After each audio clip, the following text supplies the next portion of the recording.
Olá, sejam bem-vindas e bem-vindos de volta à disciplina IF 036, Laboratório de Física 1. Lembrando que estamos na unidade 2 e eu sou o professor Hélio Molizani. Esta é a segunda aula da atividade 5.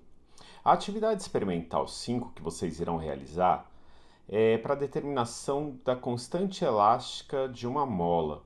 Portanto, hoje falaremos sobre o tema constante elástica para depois explicar a atividade experimental que vocês irão realizar. Em nossa última aula, nós falamos sobre força-peso e força elástica. Hoje, mostrarei para vocês um método para determinar a constante elástica de uma mola. Para isso, estou usando aqui um programa, um simulador do site PhET. E esse é um simulador de massas e molas. Como vocês podem ver aqui, eles têm várias opções para a gente estudar. Tem esse método para esticar, para oscilar e um laboratório. Então eu vou colocar num desses para a gente olhar. Esse método de esticar, por exemplo, eu posso prender aqui na mola massas diferentes e verificar aqui o quanto a mola estica, né? Então eu tenho duas molas aqui que eu posso fazer comparações. A gente também pode mudar aqui a constante elástica da mola, ou seja, às vezes você tem uma mola que, dependendo do seu material, ela é mais rígida, né? Ou ela é mais grossa, por exemplo, um metal mais grosso, então você tem uma mola mais resistente, que você precisa aplicar muito mais força para fazer com que ela se deforme. E você pode ter molas com uma constante elástica menor, ou seja, quanto menor a constante elástica dessa mola, mais facilmente ela se estica, ou seja, você precisa colocar menos força para que ela se estique. Então a gente vai verificar aqui um método, por exemplo, de laboratório. E aí o que eu posso fazer aqui? Então eu posso colocar massas nessa mola e eu tenho aqui a possibilidade de verificar onde está essa mola, né? Então, por exemplo, aqui eu tenho a posição de repouso e eu posso verificar então onde essa mola está quando ela está, por exemplo, em repouso. Se eu colocar aqui 100 gramas nessa mola, ela vai esticar, ela fica oscilando, então quando eu vou fazer um experimento você tem que esperar ela parar de oscilar ou, né, deixar essa mola estabilizar, e aí quando ela para, então você consegue ver o quanto ela distendeu. Então ela saiu dessa posição inicial que está aqui na risca azul, nesse pontilhado azul, essa é a posição dela sem massa nenhuma, e quando eu coloquei aqui essa massa é a posição onde ela está parando, aqui onde ela vai ficar em repouso. Então, por exemplo, se a gente coloca 100 gramas, ela vai esticar isso. E como que eu posso medir isso? Usando uma régua. Então, nesse simulador também a gente tem uma régua aqui e eu vou marcar o meu ponto inicial ou o meu ponto zero na posição dela em repouso, sem massa nenhuma.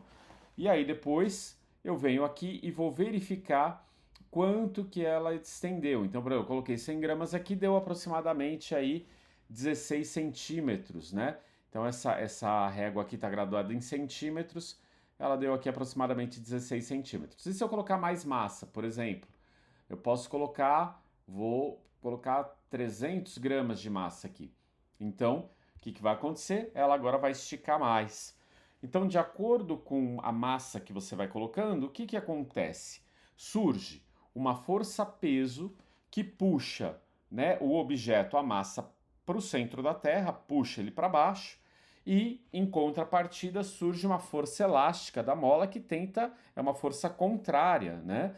Então ela tenta voltar a mola ao seu estado inicial. E aí até que você tem esse equilíbrio, então, com essas duas forças. É disso que a gente vai falar e é dessa maneira que a gente pode calcular, então, a constante elástica. Aqui eu trouxe as informações do experimento do PhET para a nossa tela. Então, ao lado esquerdo, essa imagem está a mola sem massa alguma, então ela está no seu tamanho, no seu comprimento natural.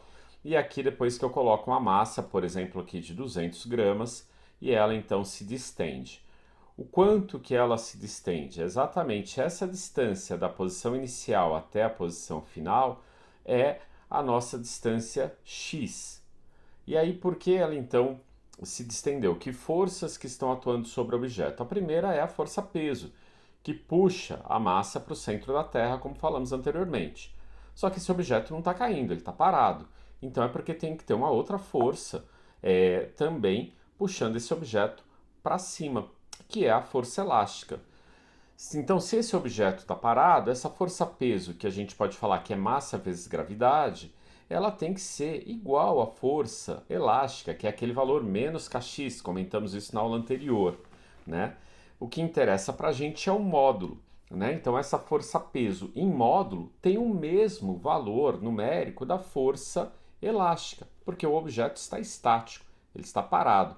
Então, a gente pode falar que o módulo da força-peso é igual ao módulo da força elástica, portanto, K, que é a constante elástica, vezes esse x, que é o quanto a mola se deformou, é igual a massa vezes o valor da gravidade. Portanto, a constante K pode ser determinada multiplicando a massa do objeto, aqui os 200 gramas, mas lembrando que tem que transformar para quilogramas, vezes a gravidade. E aí, se for na Terra, a gente vai verificar o valor da gravidade, geralmente é 9,81, que a gente assume, o que? Metros por segundo ao quadrado, dividido pelo deslocamento, por essa deformação da mola aqui, que é essa distância x e que é preciso estar em metros.